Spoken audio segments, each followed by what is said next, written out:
My name is Pierre Durand. I'm a researcher here in the Department of Molecular Medicine at WITS, and we study life's complexity. We want to know why life emerged complexity at all. So at the very beginning of life, there were very simple molecules, and these emerged into more complex groups of molecules. And then the molecules formed very simple cells. These formed more complex cells. Eventually those cells work together to form multicellular life, and we want to know how this happened. And RNA molecules were the first molecules which could have given rise to life. These RNA molecules are basically strings of nucleotides which have the information for functions to evolve. These strings of nucleotides are heritable, that means they can be transferred to the next generation, and the same sequence can fold into a structure by virtue of which a molecule can perform a function. And because this group of molecules was able to replicate themselves, this group of molecules had some properties which resembled life. Essentially, it's difficult, for example, for single cells to work together to form multicellular life. It's not a simple process. Single-celled algae, they can swim up and down the water column, they can go towards the light, away from the light, and they've got their whole surface area to get nutrients. Whereas once they lived in groups, they can't swim in a fashion that can move them up and down the water column.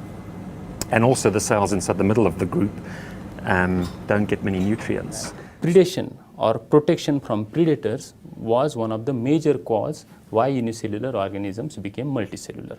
In the beginning, the life was comprised of unicellular predators and unicellular prey. So predators could engulf unicellular prey. Now unicellular prey can protect themselves by forming simple multicellular groups. They can do that by either coming together, or cells, when they divide, if they do not separate, the daughter cells do not separate, they can form a large group. Now such large groups can protect themselves from predators. So there are many steps from single-celled life to multicellular life. It wasn't just a simple transition. And we found that at the very beginning, some of the most important genes would have needed to regulate the cell number within the group. So once you could get genes which control cell division and cell cycling, you can then regulate the number of cells that live within the group, and they tend to live as a group and not as single-celled organisms. And that really was one of the very earliest steps to stabilize the group. What would happen is if you had a single cell and you had these predators and they were around, and you get the groups forming just to escape predation. Once the predator goes, they will separate again and form their single cells. But what made them stay together? There must have been changes within the genomes for this to occur. So we have found some of the genes that have allowed this to occur.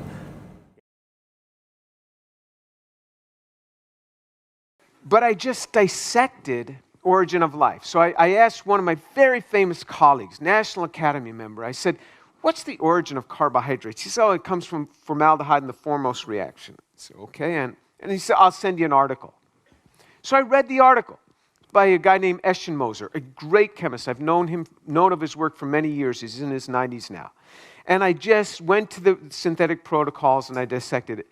So if you look at nature's molecules, so nature uses ribose. This is ribose, these 5 carbon sugars. Why do we want to focus in on ribose? Because the backbone of DNA is a carbohydrate. So you have the carbohydrate strand, and then the nucleic acids are hanging off. So before you can have DNA, you got to have the sugars and the carbohydrates, and you got to have the 5 carbon carbohydrate. So in trying to make this in a prebiotic world, all you can do is mix certain things, but you can't do real sophisticated chemistry because you're only supposed to use the molecules that nature had at the time. Things like formaldehyde, things like ammonia. And so he had to make these pentose sugars, but the pentose sugars have 3 stereogenic centers, which means that you're going to end up with a total of 8 possible 8 possible isomers. You get these 4 pairs of enantiomers, and then between the pairs of enantiomers, they're diastereomers. So you don't just get one, you get all of them. So what happens is you need these 5 carbon sugars, or you need to have the D-ribose in particular. If it's for DNA, you have to now pull off one of the hydroxyl groups to be deoxyribose, unless you want to start with RNA, which is fine, and then you'd have ribose, but then it's a lot less stable. But the prebiotic system never knows that. So when we want to make something in the lab, we decide the target we want to make, and then we go ahead and make it. The prebiotic system doesn't know what it's going to make. Doesn't know. I think I'll build life today. No, it doesn't know that. There's no brain there in a prebiotic system. So what is the chemistry going toward? It has no target. That's a big problem. Try to make something without going toward it. You don't know what to go toward. It had to do this with all those classes of molecules. It never knew what to go toward. It never knew what to select because it didn't have a selector. It's not biology. Biology has selectors. Living systems have selectors. If it's the right thing, it notices it by this enzyme. If it's the wrong thing, it notices it and it sends another enzyme, chew it up. But this is before there's any enzymes because it's prebiotic. It's pre-biology. It's pre-life. Before you can have life, you got to have the molecules. So that was the first thing. This is there's a number of criteria that nature has to deal with. If you view this totally as a materialistic world, nature has chosen a hard route. It's chosen most of its molecules can be enantiomeric, and it's chosen them as homochiral. So the system has multiple stereogenic centers, and it's chosen homochiral. These are hard compounds to work with. Just trust me, it's very hard to do homochiral synthesis on something with multiple stereogenic centers. You have solubility problems. Try to do organic chemistry in water. That's what a natural system has to do. And you have to design the system so it splays out the hydrophilic portions and puts the hydrophobic portions on the interior. As organic chemists, we just use organic solvents. Nature's got to use just water. When building a molecular nanosystem, like trying to build a functioning cell, you have to do constant redesigns, because it doesn't work. So you go back to the beginning. Redesign often makes you go back to step 1 in the synthesis. I know this because we build nanomachines. Very few people build molecules all the way up to a nanomachine. Very few people. There's only a handful of us in the world which will start from molecules and go right up to a functioning machine. So it bothers people when I say, I probably know more about this than most people, but let me explain to you why. There's so few people that do it. Even most organic chemists don't try to build a functioning machine from their system. They make a molecule. Hey, look at what I made. But they don't try to put them together to build a functioning system. That's what we do with these molecular cars and these submarines. The cars, by the way, have 4 independently rotating wheels. They have molecular motors. They have axles. They have loading bays, all of these things. But if you want to change something, you got to go back to step 1. How did this happen in a prebiotic world when there's no mind there? It doesn't know how to stop. So say it gets to a carbohydrate. How does it know to stop the synthesis? It doesn't know that, there's the target I want. No. You just ruined what you just took 400 million years to make. It doesn't know to stop. Prebiotic system doesn't have just-in-time delivery. I order chemicals, they're at my door in 18 hours. And I keep the intermediates safe and stored in the freezer for the next step. What does nature do? Here in this cave, something formed. The thing it needs to react with is in a cave 80 kilometers away or on another planet. How does it get there? How did it get there? It has to be in a concentration where things can react.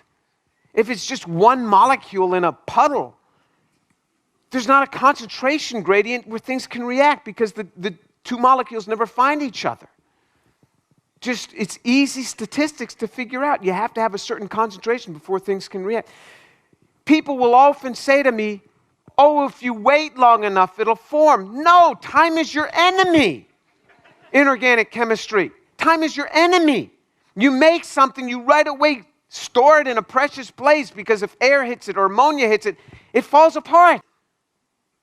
They're kinetic products. Very often they're the kinetic product, meaning that they form first, but they're not the most stable. The most stable is junk.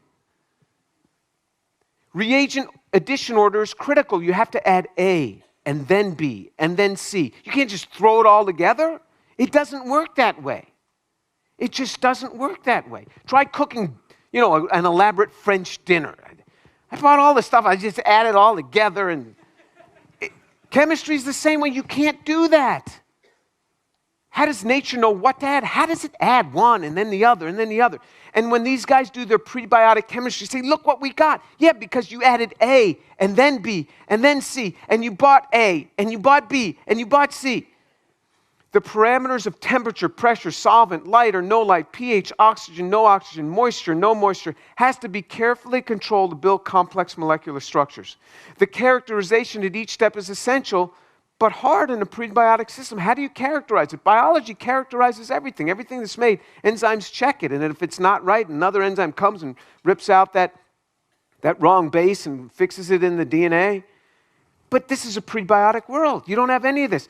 How do you bring up more starting material from the rear? Anytime you want to make a complex system, you go along and then you run out of starting material because you were trying many things, and then you go back and you make some more, and then you go back and how does nature go back? It just spent 1 billion years building something, and now, I ran out of starting material. Well, just go back and make some more. I would, but I never kept a laboratory notebook. I forgot what I had done 1 billion years ago. You see the problem. How many organic chemists are here? Okay, do you know what I'm talking about? Isn't this true? It just doesn't work. None of this works. And this is what they publish paper on after paper, and it gets into Nature and the Science. I'm like, you're crazy. And there's no accounting here. There's no accounting. So one guy makes ribose in a 0.1% yield with all the other carbohydrates in there, and they identify it by mass spec. And then the next researcher starts with ribose. Say, okay, ribose has been made, so we'll start with that. Now, no, start with the junk that he made. You don't buy ribose with all the chiral centers in place that came from a natural source. None of it works. So critical for life is the origin of information. So this is just making the basic molecules. Now you got the whole information. It's not just the nucleic acids, it's the order in which they're arranged. The information is primary, the matter is secondary. Information is primary. You can write information on a piece of paper, then transfer it to your computer, put it up in the cloud, and now it's in some server form. The matter can change. The information is primary. This is why we believe that in Christ, when we die, we live forever with Him, because the information is stored in the cloud. It is. It is retained in the cloud. We are very much with Him. The body can be cremated. The body decomposes. That's just the matter upon which it was stored for that time. And in fact, even the information that's in my brain is changing all the time, the matter. Your body is replaced every 7 years. Every molecule of your body replaces out. So all the molecules are replaced out all the time, constantly replaced. So your matter is changing all the time, but the information is the primary part. You see what I mean? The information, the code. So even if you had all of these molecules, you can't do anything because you don't have the information. So the origin of life, so say we assemble a dream team. I'll give the dream team can't even make the first cell, there's an error, the first living cell if given all the chemicals for the information code. So in other words, the mystery of the origin of life does not permit the opening of the door on a biological evolution. It's difficult to discuss biology without life. You can't start life. So say I assemble a dream team. Say we're not in caves anymore. You're in your best labs in the world, and I get the top 100 synthetic chemists, the top 100 biochemists, the top 100 evolutionary biologists, and the top 100 whatever else you want. And I give them limitless funds, and I give them all the carbohydrates, lipids, nucleic acids, and proteins that they want. And I'll even give it to them in the assembled order. All the DNA, all the RNA, I'll give you the information. You tell me the code you want. I'll give it all to you. Now you take those and just make me one cell, the simplest of living organisms, a cell. Make it for me. They'll be like, you're crazy. You can't We can't assemble one of those. They can't. They can't. You say, well, oh, what about artificial cell? Artificial cell is you take a piece from one cell and you put it in another cell. You look what I made. It's like if I take the engine, when I used to work on cars a lot as a kid. You take the engine out of one car, you put it in another car. You say, hey, I made that car. Not, you took the engine out of one car, that's what they call, artificial cell. You try to make a cell ab initio. I'll give you all the chemicals. You can't even build it. But in some cave somewhere, it happened. Clueless. If you just Google my name, James Tour, Origin of Life, on YouTube, or just go to YouTube. Just go to YouTube and put James Tour, Origin of Life. I gave a talk at the University of Waterloo for an hour and 15 minutes. It's straight, boom, boom, just fire upon this group, just trying to explain the problems with Origin of Life. And none of my colleagues will say a word. They all act as if they've never seen it. I sent them the URL. I say, what? They don't even look me in the face because they don't want to have to address this, because they know it's a bunch of nonsense. It's nonsense what they're publishing.